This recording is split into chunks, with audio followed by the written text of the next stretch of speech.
way we were, where we revisit the past to understand how the ebb and flow of popular culture shapes the way we are. Only on The Podcaster.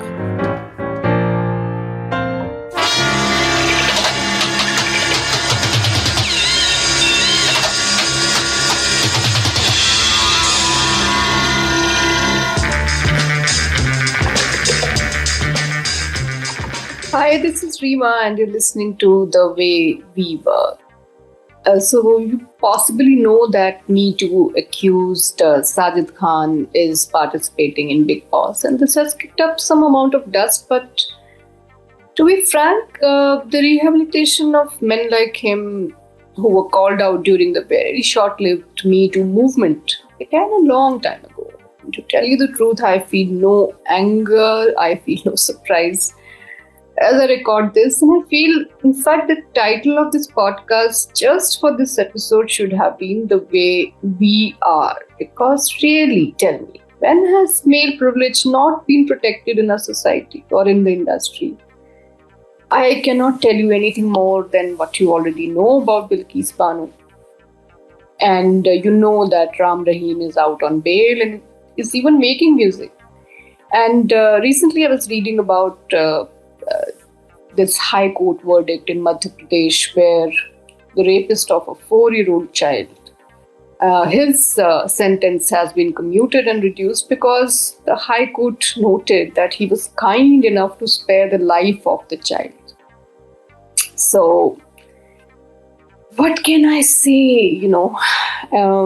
Stories of custodial rapes, assault on rural, underprivileged and tribal women, and stories like Kathua and Hathras will tell you that most sexual crimes are crimes of entitlement and privilege. So we can't really pretend to be shocked that even after, what Sajid Khan allegedly did to more than 9 women it doesn't really matter, because now he's slowly but surely being accepted back in the mainstream. We cannot be really shocked by his behavior, I feel, and pretend that, this is something that we didn't expect, when, in fact, we have remained detached from the processions that came out in support of rapists and murderers of an 8-year-old child not too long back. There's even a consumer base for rape videos in India. And I remember reading some time back that an NGO called India Child Protection Fund had reported that consumption of child pornography in India, in fact, spiked by over 95% during lockdown. So the point is simply this: no female body is beyond violation within the film industry or outside. Every few weeks, I see a politician's, elderly mother being trolled as a bar dancer, and images of actress Ursula Andress, who starred in the James Bond film Dr. Number One. Her images are passed off as this lady's, And not too long ago, the internet overflowed with jokes about the incarcerated and pregnant activist Safoora Zarkar. Rape threats are issued openly, fearlessly to women on public forums. And there have been public appeals to rape women of certain community. And honestly, we're all complicit because we have collectively shrugged and we have looked away when such comments are made. So what Sajid Khan and what we have displayed is learned behavior. We have learned that godmen, politicians, their sons, and any man with even a smidgen of power can treat women like commodities and get away with it. And we unthinkingly sing along hits like Kudiyon Ka Laga Hai Buffet, or we cheer a hero when in a film like Kabir Singh he demands intimacy at knife point. And some of us may even be part of family chats where our uncles crack sexist jokes, and we are okay with that. That a generation of men think that gender violence is fun, shouldn't surprise us. Because really, where are the leaders, the role models they can look up to and emulate? And in which version of our Sabhyata are men taught the meaning of consent or brought up to police their minds rather than appropriate female bodies. So, as I mentioned before, even before Sajid Khan, the rehabilitation of tainted men had begun in the industry, which has always been protective of male privilege. In fact, on June 1, 2019, just before the release of his film Super 30's first trailer, director Vikas Behel, who had been accused of sexual harassment by a former employee of the now defunct Phantom Films, was given a clean chit by an internal committee. And this so-called internal committee was headed by Reliance Entertainment, which incidentally held a 50% stake in Phantom Films and was also involved in the production and distribution of Super 30. So basically, Mr. Behel was absolved of all charges, and this cleared the way not just for a smooth release of the film, but it also reinstated his position and his name as Super 30's director in the credits. And since then, not surprisingly, he has been busy at work, and his recent film Goodbye starred none other than Mr. Yug Purush himself, Mr. Bachchan. And on June 14th, 2019, if I remember correctly, actor Nana Patekar was also cleared of sexual harassment charges after the police said that they had not found sufficient evidence against him. Mr. Patekar, you'll remember, was accused by actress Tanushree Datta of harassing her in 2018 on the sets of the film that they both starred in. And when she filed a case formally in 2018, it brought the focus back to the deep-seated rot that has gone unaddressed in the film industry. Despite video evidence of Datta's car being attacked on the sets of the film where the inappropriate advances allegedly took place, the police found no evidence that Datta had been targeted in this toxic workspace. And the total negation of her allegations in 2019 vindicated her fears that speaking against entrenched power structures in the industry is futile. And she possibly anticipated this because she told NDTV not too long back that how is any movement going to happen in India until and unless you acknowledge what happened to me 10 years ago. And she's right, because this is an industry where it took a child star of the 50s, Daisy Rani, 60 years to talk about her violation. And she finally told her story because now she has no fear of social media backlash, she has no career at stake and nothing to lose by naming names and acknowledging that she was violated at a shoot by a man she used to call uncle. And she was just 6 then. Her abuser is dead, but Ms. Irani, I feel, has named the elephant in the room. She has told us that abuse not just of female actors but of child stars is not a myth.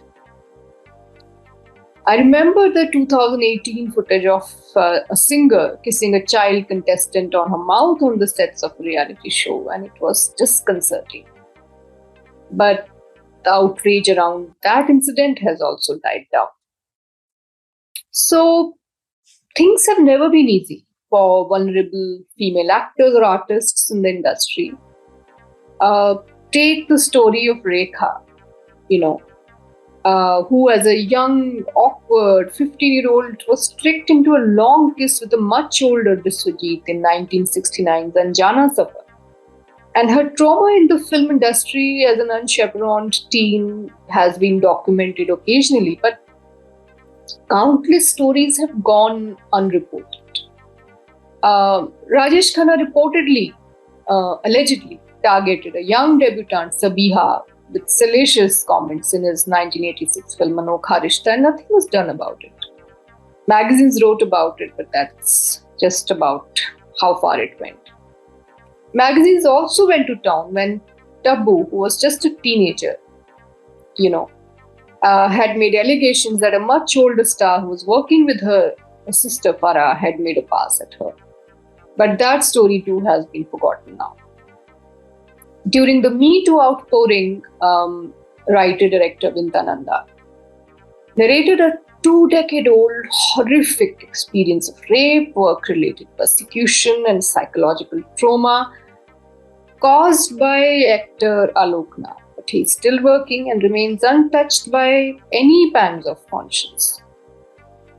An active friend of mine has often told me horrific stories about the entitlement of male actors, and another friend who now runs her own company once told me how, as a rookie journalist, she was made to feel unsafe by Sajid Khan. But that's her story to tell, and she'll tell you if she wants to at some point.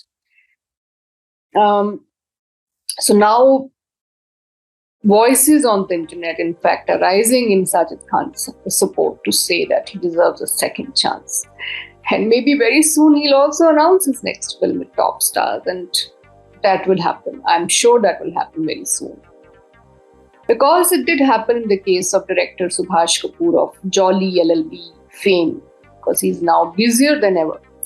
Even after being accused by Gitika Tyagi, an actor, on camera in 2012, and even though he apologized on camera about his behavior and conceded that he had behaved wrongly, it was Gitika who vanished into oblivion while Kapoor continues to thrive. Akshay Kumar is often portrayed as a male savior in films and poses as a conscientious supporter of all worthwhile gender-related causes, and he's a national award winner. But he was so impressed with the success of Jolly LLB that he replaced Arshad Varsi in its sequel. No big deal, right? That he worked with Kapoor. Because moralizing is very good for cinema, but it should never come in the way of profiteering. The fact remains that we cannot just blame those who cross the line like Kapoor self-confessedly did. Because there are those who enable such transgressors and facilitate such violations with tacit support, with complicit silence and convenient fence-sitting. And even Richa Chadha, who is an outspoken champion of gender equality otherwise, worked with Mr. Kapoor in a film called Madam Chief Minister. And I remember actresses like Preeti Zinta infamously trivialized the Me Too movement by cracking WhatsApp forward-worthy jokes like Aaj ka Me Too, Kal ka Me Too, or something like that. The point is that today gender conversations are really and mostly milked for profit by actors and production houses, but nobody is willing to take a stand for women when it really matters. The Way We Were, where we unearth a thread of continuity in cinema, music, art, culture, society, and politics to discover the connection to each other. The erasure of such stories is to be expected in a milieu where trucks accidentally ram into rape survivors, and sometimes it takes forever to incriminate powerful men. And the film industry is exactly where it wants to be in the Me Too debate, on the right side of convenience, privilege, and power. So we are back at the point we began with, and must acknowledge that gaslighting women and disregarding their pain is not unique to the industry. And regardless of how far the discourse about feminism has evolved, the fact remains that women are not important enough to be counted in most cultures and conversations as deal makers or deal breakers. Silence is still considered to be the greatest virtue, and that's why when young girls are molested within family structures, they are told to keep quiet because it doesn't matter.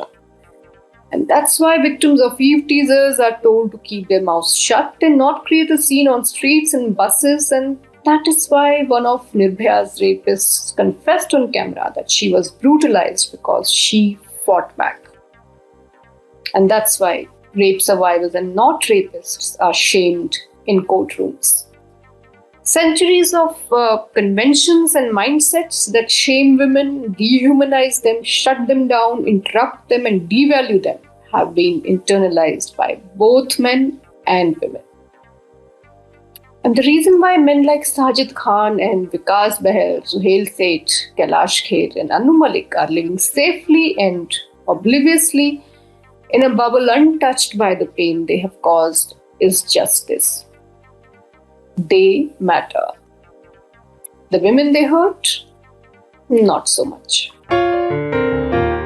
The Way We Were, where we revisit the past to understand how the ebb and flow of popular culture shapes the way we are. Only on The Podcaster.